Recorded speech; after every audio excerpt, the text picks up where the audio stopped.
I had no knowledge of buying an IWC, no plan to buy an IWC before this trip. One watch, and then it didn't happen. Little did I know 3 would be coming. In fact, 4 if you consider my wife's Seiko. So, and that's what I love about collecting.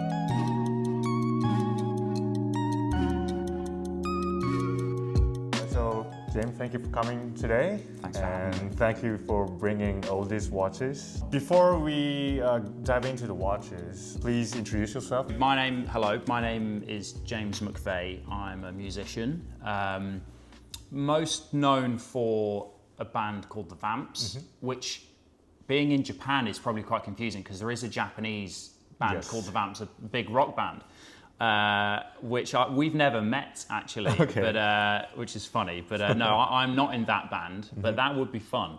I've had great fortune of touring with the Vamps for sort of 12 years now, and done a lot of stuff in Japan. Played Summer Sonic a couple years ago, which was incredible. But now I'm still doing music, but I've sort of caught the bug of watches and collecting. And yeah, the watches are fun, and I genuinely love them. But it's the people that makes collecting so fun. And the fact that I can fly 14 hours across the world, and we can sit in a room and talk about these things that we wear on our wrist. That's what I love. So so that's me, and I've been following you for years. Thank you. And obviously Hodinkee, love it. So so to be here doing this for me is a dream come true. Thank you. So yeah, since we have so many watches, I want to jump into watches. But let's start with Grand Seiko. From the other video, you were mentioning about this GMT.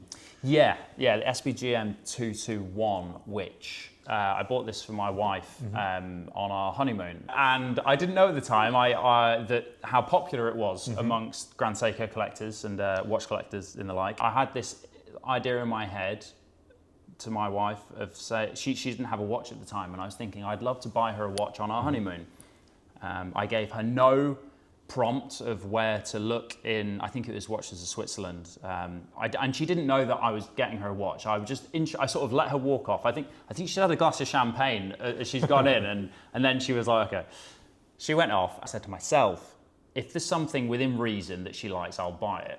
And it was funny, she went over to Rolex, and I was like, and then she walked off, I was like, and then she completely organically went over to Grand Seiko and said, oh, I really like that. Grand Seiko is a brand that I've been a fan of for a long time, but I hadn't really done a massive deep dive.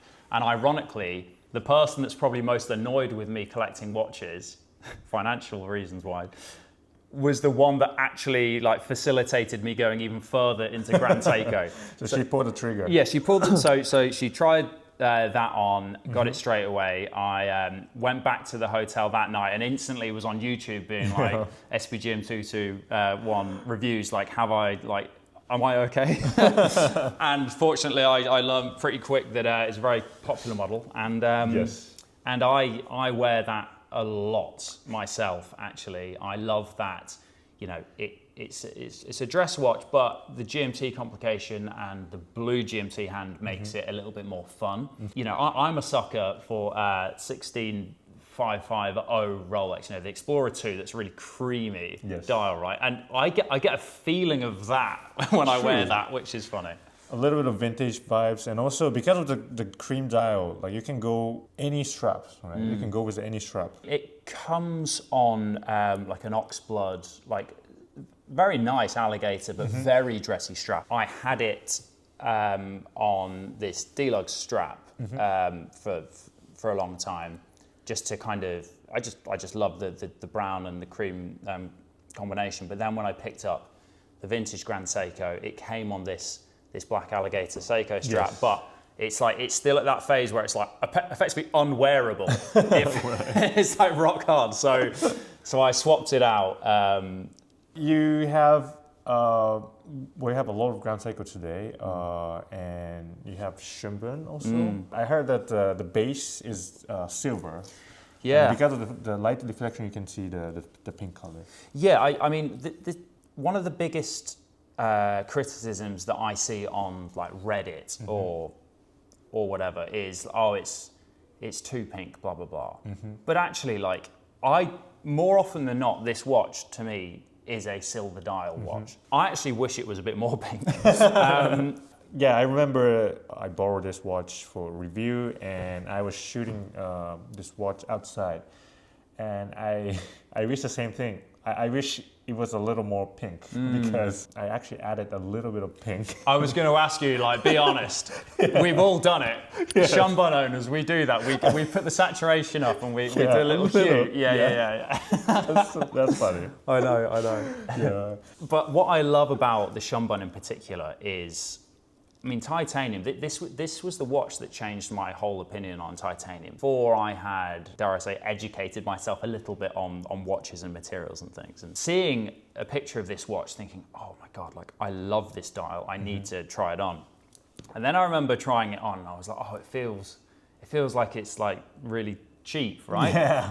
In my ignorance, little did I know that titanium is a premium material, and now I love the fact that this is titanium, because for me, yes, most people see the Shunbun as a dress watch, right? That dial is beautiful, there's Zaratsu polishing, like I get that. But for me, I see this as more of a tooly watch, because I actually, this is cardinal sin, I've actually put this on a NATO a few times. Yeah, I remember you sent me a DM, man. That was actually really cool. Oh, thank you. But I think, screw down crown, 10 bar water resistance, titanium. I can kind of do everything in this watch. I took this watch around Indonesia last year. I swim in it, and again, I know that it's probably not what it was designed for, but I like my watches to accompany me in what I do. And it doesn't really make sense for me to just own loads of dress watches that I save for like very special occasions. It's very rare that I wear a suit or go to things like that. What I do a lot of is touring or traveling, and I want my Grand Seikos to come with me. And they've got the specifications to kind of be that sidekick. So I'm trying to kind of bang the drum for Grand Seiko not just having to be, or these types of Grand Seikos not just having to be like dress watches. So you also wear it on the stage? I do, yes, yeah, and well, definitely the Shunbun and my wife's GMT. I urge people to, and you can see how scratched it is. I can see a lot of scratches. I have worn that watch a lot, but for me, I cannot afford to spend money on, let's be honest, luxury items if all they do is sit in a safe. I'm not buying watches to hold onto them and then flip them or have them for an investment. I want to wear the watches and use them for what they were designed for, which is telling the time, what's the date, what's the time zone back home. Like, I wear them around the world. And this one particularly has the power reserve on top, so you can see it. Which is a bit divisive again for a lot of people, but I don't mind the power reserve. I love that dial though. I would always want more of that dial, but the power reserve doesn't really bother me. I've got used to it. And also the Grand Seiko here, Spring Drive, White Birch. Yes. Yeah, I mean I only got this last week, and it's like I'm in a new relationship. Like I'm just like figuring it out. Like how it feels. But again, we know, I don't have to say it, dials from Grand Seiko are just banging. I love that this is also spring drive, which that sweeping second hand never gets boring to look at, does it? I find myself just looking at it like, wow. Yeah. This is in steel, so it's quite nice now that I have a spring drive in steel and titanium. The high beat movement is incredible, but for me, like, I would always urge people, if you want to get into Grand Seiko, like, spring drive is something that it's just like, you kind of have to start there, right? True. Grand Seiko only produces spring drive, so you should enjoy it. Yeah, exactly. But again, this is still, I think, in a couple of months when it's got a few more dings on it, maybe I'll put it on a NATO strap. Ask me again, but I love it. It's I could swim in it if I wanted to. I can travel in it. I think I love seeing it next to the Shumbun. I think they're sort of like sibling watches in some ways, Sure, yeah. but different enough to not be boring. You know, the fact the power reserve's on the back, that it's titanium and steel. I love them together. And well, we still have Grand Seiko, so let's talk about Grand Seiko. But now we're gonna talk about the vintage. The most recent pickup of mine, and I wonder how many people do this as well. Like, you say you're not going to get another one, and this for me was the quickest kind of comeback round to getting another one ever. I think if I'm being completely honest, when I came out to Japan a few weeks ago, I wanted to get a vintage Grand Seiko, and I'd struggled about finding kind of the right one at the right price and whatever. And I'd given up actually looking for a Grand Seiko. And then in Hiroshima a few days ago, I just walked past this shop and went in, and they had this, which is the 43999, which is, as far as I'm aware, it's the second Grand Seiko, the first Grand Seiko to include a date complication. I love this kind of period of time because Grand Seiko 1960 started, right? So this is still the infancy of the brand. I'd love to get the first Grand Seiko in gold, but I don't know if I can. Getting this over the line with my wife was one thing. getting the OG, So I love this. I mean, we all see a lot of watches, and sometimes you see one and it just like speaks to you in a way that you're like, I kind of need to have that. And I've got really small wrists, so the sizing doesn't really bother me. Oh, that's good. I think it's 36, maybe. 36, maybe. Yeah, I think. And it's perfect for what I want I want, especially after just picking up the white birch. Like I wanted something at the other end of the spectrum for what Grand Seiko is. I like watches that have been worn and that I'm just kind of the next chapter in the watch's story. Yes. I understand and appreciate those like perfect pristine examples that have sat in safes for like 60 years. But for me personally, one, I can't afford that, and two, I like imagining the life that the watch has had before me. Yeah, I also have a few vintage watches in my collection, but I try to get the good one, but I try not to get the best one, because if I get the best one, first of all, it costs a lot, but also I would feel scared to wear one. Yeah. But this is still really, really great condition. Thanks. Beautiful. I found out though, when I was researching that afterwards, that they did do another version that had white gold markers. I'm glad I didn't know that I could have had one that was slight, because that other one's slightly more special and significantly rarer. I think it's called like the SD special dial, right? But I probably couldn't have afforded it. And so yeah, I love that. And I think what I need to do with this one is make sure it doesn't sit in a safe, because I'm scared to wear it. Because it needs to be worn. I love it. Yes. And I think it'll speak to. Look, it's not going to excite people that collect vintage Rolex, maybe, but for the community that appreciate what that is, I'm really glad to hopefully be getting into that now. It's my first vintage Grand Seiko. I've got vintage Seikos, but group of us, a community that appreciates that. And where should we go? Rolex or? So. IWC? Yeah, well, let's do the IWC, because this was the one that I said a week before buying the Grand Seiko. That's me done. Okay. And this is like, again, this is my first IWC. I love a lot of what IWC do, especially more recent stuff. Well, actually, neo vintage IWC for me, I think, is the sweet spot for me, my personal taste. But I'd never, for whatever reason, pulled the trigger. I'd kind of given up on buying a watch at all, and I thought, well, it was getting to the point, and I wonder again if other people have this, where the chase to get a watch on a trip starts really like impacting on your like other half's enjoyment, because no matter what, you might be sat in a nice coffee shop wherever, and I'll be looking on Google like, what shop near me or whatever. And I was realizing that that's where the holiday was going. And I was like, this is her trip too, right? We're here for, this trip is a kind of belated 30th birthday present to my wife. And every city, I'm like trying to find a Sounds like you're vintage, getting either more- a Pole Router or a Grand Seiko. Anyway, I gave up on this day, and we were in Nagano, and I said, like, okay, just once more, James. Just like, if there's a shop here, then do it, you know. And I did, and I went to this place, which I can't remember the name of now, which is a shame, because it was a lovely little shop upstairs, very unassuming. You wouldn't know, and it was all of this stuff, you know, vintage, kind of, I guess 30s up to maybe 70s. And this, again, like I said before, sometimes watches just sort of speak to you.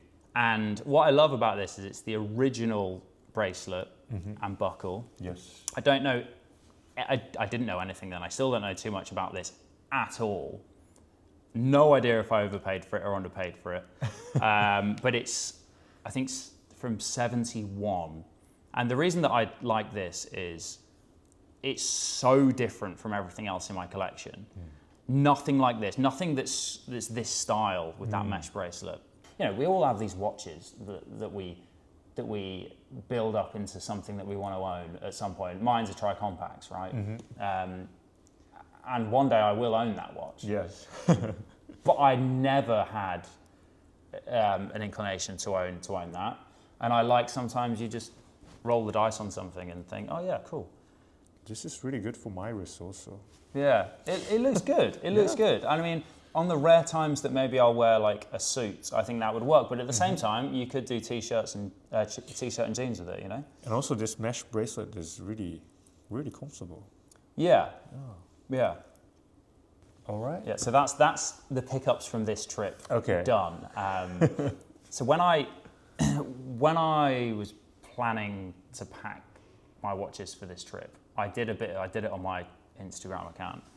I originally decided to come with a certain set of watches, and then I went away and had a bit of a revision. And one thing that I know, no matter where I am going, I always want to take a vintage Rolex with me, which is probably a really bad idea for a multitude of different reasons. But we're in Japan, so. Yeah, exactly. Yeah, actually, that's a good caveat. I might not go to some places, but this next watch is quite significant for me, and I think this is probably, I've only had this watch for like 3 months, but this is already the watch I've worn most for the whole of this year. Okay. And the reason this watch is significant for me is I sold my first ever watch for this watch.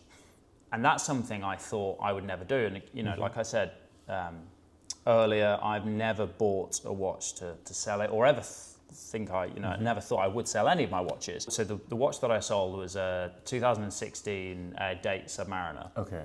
On stage in Japan. I wore that Submariner for 2 world tours, everywhere, every country. You know, that watch had sat in my safe for maybe 6 months without being worn. Okay. You know, I live in London, and I don't think it's anywhere near as bad as like the media or Instagram says, right? I don't. There's obviously like things happen, but I'm pretty chill with that. And if even I am like having to think about, should I wear that today, should I not? I'm just like, I thought it was a shame. I tried putting the Submariner on a NATO strap, on a Commando strap, even on a leather, which is hilarious, a dive watch on a leather strap. But in the end, I decided I'm not wearing it. And this 16753 nipple dial original root beer. I love this period of Rolex in general, but especially this particular reference. I think it's getting a little bit more like recognized, but it's still kind of definitely sat in a less desirable spot than sort of like a regular Pepsi or whatever, right?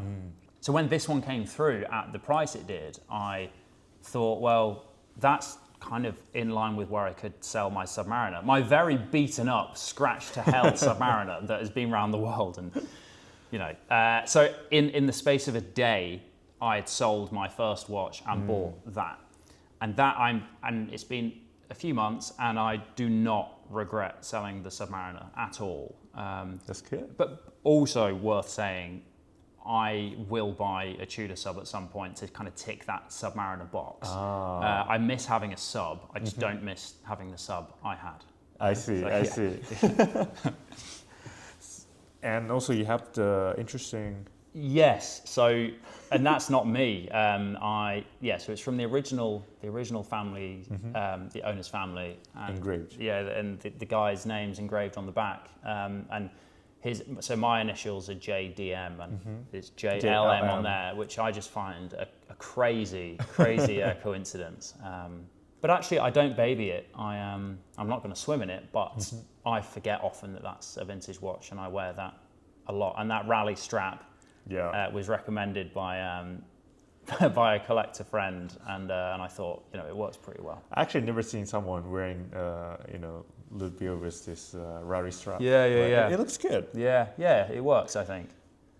Nice. And the bezel's faded a lot. But for me, again, that doesn't bother me in a way that it would bother other people. And actually, I'm probably going to add a hell of a lot more scratches to that watch. Yes. Because I never want to sell it. I want to pass it down. And also, well, because this is Rolex GMT, you can just take out this bezel and swap it. So, for wearing. Yeah. Very cool. But yeah, I also my first watch was also Submariner date. Yeah. And I sold it for Lange 1.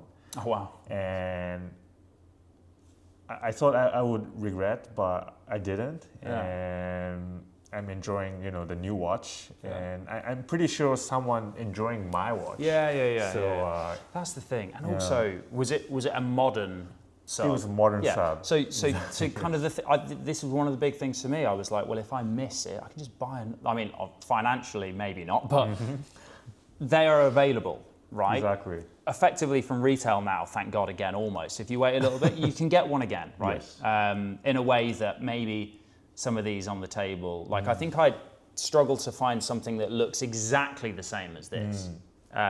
Again, there's certain watches that I have that are, I was gifted a watch for my 30th birthday from my parents. It's like, I'm not going to sell that. There's things like my wife's engagement watch. But outside of those, and let's be honest, we as watch collectors love to try and make up like moments that we should buy watches for. I do it. I've done it for everything, right?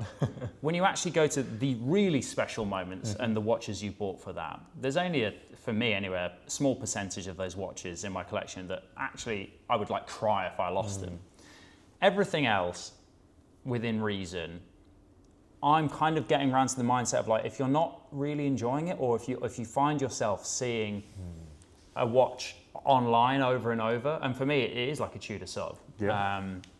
At the moment, if there's something there that's obtainable if you shift stuff that you don't really wear that much, why not? As you say, life is short. You don't want to bankrupt yourself and True. and spend $17 million on a Patek, but still, like I'm trying to get to a point where my collection is more fluid than it's ever been before, which I think is a nice evolution.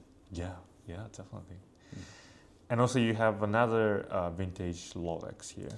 1655, which was my all-time kind of grail watch. Explorer 2 is my favorite line from Rolex, always has been. We referenced that 16550, which was the sort of creamy dial. Explorer 2, also 16570s, I think are really good. But that is, for me, that epitomizes what I love about vintage Rolex. It's a watch that was designed for a really specific thing, cave dwelling. I love imagining like the demographic that watch was designed for. And it's still, I know that there's a lot more appreciation for this particular reference nowadays than there ever has been, but it still kind of sits outside of like, I guess the community that collects watches. Most people that aren't into watches would not know or care about what that is, and I like that. I find it interesting when the brand or the hype around a brand or a certain watch kind of dominates or shadows over what it actually is. You know, Pepsi's a good example. I really like Pepsi. It's one of my favorite Rolexes, but I like that I can still wear this. Even in London, like I do, like all the time, wear that and not have to worry about those sorts of things, sadly. And I wear this a lot more in London than I ever wore my Submariner. I also like the fact that that's pretty beaten up. Again, going back to it, but, you know, most of the numbers on the bezel have come away, but actually the dial's pretty good. Yes. And that's what I want in a vintage Rolex. That's kind of my thing. Especially this generation, it's compared to the modern Explorer 2, it's really really different. And Yes. I especially like this dial. You know, the big triangle on the 12, and I wish Rolex will bring back this style to Explorer. I agree. 2, I agree. I mean, I was excited with the Tudor Pro when that I've got one of them as well, and I got the Tudor Pro before that because I wanted that. But I see. but I was interested by that too. I was thinking, well, maybe Rolex are gonna see how that goes for Tudor, and we'll see. But you're bang on with the modern Explorer 2, because I was fortunate enough to pick up an Explorer 2 from my AD a couple of years ago, thinking again it would scratch the itch of the Explorer 2. But for my wrist, 42 mil, it was too big. I see. And these two here, that's just like they just fit my wrist well. And are we due like an anniversary for an Explorer 2? I'm trying to think if there's any opportunity for them to bring back. No, I don't think so. No. But yeah, you're right. I'd love that configuration to come back, and I would be all over that. All over that. That size though, I wouldn't do 42. We kind of all know that, you know, Rolex won't do it, but because Rolex recently did the Daytona, so maybe in the future. Who knows, man? Who knows? Yeah. This is really nice, but anyway, so you have two vintage Rolex watches, and Yes. one for the Sky and one for the cave. Yeah. So really, I need that. Well, Tudor sub, right? Yeah. One for the waves. Not that you'd swim in anything like that, or probably Right. go in a cave with that, or but you can fly with that, I guess. But Sure. yeah. For the GM2 configuration. Yeah.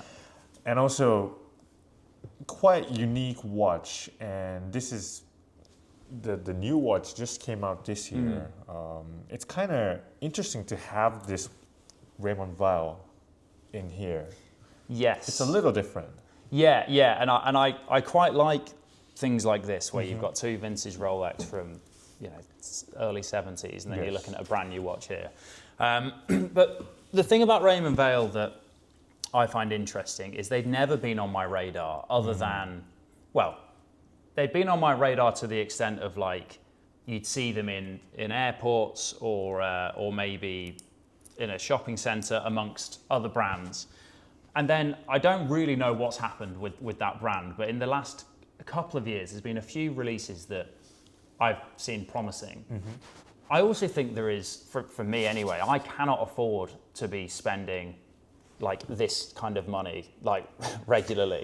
Where I'm interested in, and I think a lot of the community is interested in maybe, is finding propositions that you feel like you're getting a good deal, quote unquote good deal, right?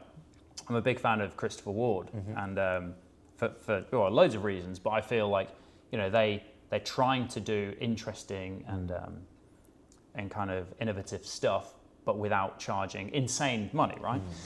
Raymond Weil are kind of coming into that category for me with this watch. And I saw a YouTube advert for this watch, you know, like before I got YouTube Premium, which changed my life, by the way. I would always get the same video of this watch. Okay. And I'd be like, that's actually, like, if for a moment at this point I didn't know anything about the brand really, other than, like I said, in a shop window. Take away the brand name of that. Aesthetically, I really like it. And then I looked into it, and I was like, oh, okay, no, it's real, like automatic movement.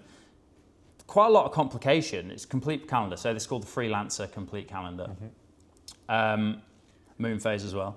And for the money, I was just intrigued by it. And then I did that thing of thinking, well, it looks good, it sounds good, it must feel rubbish. Like, there must be something. And I have this with a few watches and sometimes they do feel a bit rubbish, or the bracelet's naff or whatever. This just ticked all the boxes. And I like that brands are willing to try and not just like rest on things. I think is one of those watches that people should get hands-on with and make their own decision on. I think I personally would like to see a couple more dials, but this is the first hint at what that world for Raymond Vale could be. And I like that. I'm excited for the future of the brand. Oh yes, so this one came out this year, but I remember last year or two they released the Militon. Yeah. And that was, I think, the turning point. And before that, I wasn't super interested in Raymond Vale, but that watch changed my mind, and this is really interesting. The two pushers are kind of like a hidden. Yeah, it's so easy to change. You don't need a little pin or anything like some of those neo-vintage things. Yeah, true. And nothing sticks out, and super easy to wear. Yeah, 40 mil. Yeah. And I think it's 10 bar as well. So like, have I swam in it yet? I will. Watch pricing is going crazy, especially these days after COVID. So there's affordable, enjoyable, really nice good watch in the market. So I'm super happy to see these brands are trying their best and try to open up more doors to the new collectors, because back in the day when I was thinking of buying Submariner as my first watch, I was like, am I doing the right decision? Yeah. But now the same watch, the price is crazier. But this type of watch is more, variation, character, fun, and this is great. I think that's quite an interesting thing, and some of the people maybe that would look at certain brands like Raymond Vale and be dismissive, I think they need to remember that the industry has to evolve, otherwise it dies, right? True. So I welcome stuff like that. And again, I tell Raymond Vale if they release something that I think's rubbish, I'll say it. They're not going to get it right all the time. All brands do that, right? All brands have stuff that just we don't like. Yeah. But it's all personal taste as well. But I think that objectively is a good watch. And what I love, again, like I had no knowledge of buying an IWC, no plan to buy an IWC before this trip. And that particular Grand Seiko, I had no idea. And the white birch was a massive kind of surprise too, really, for me. So I'm coming home with stuff I thought I was maybe going to buy, a 16570, maybe. One watch, and then it didn't happen. Little did I know, 3 would be coming. In fact, 4 if you consider my wife's Seiko. And that's what I love about collecting.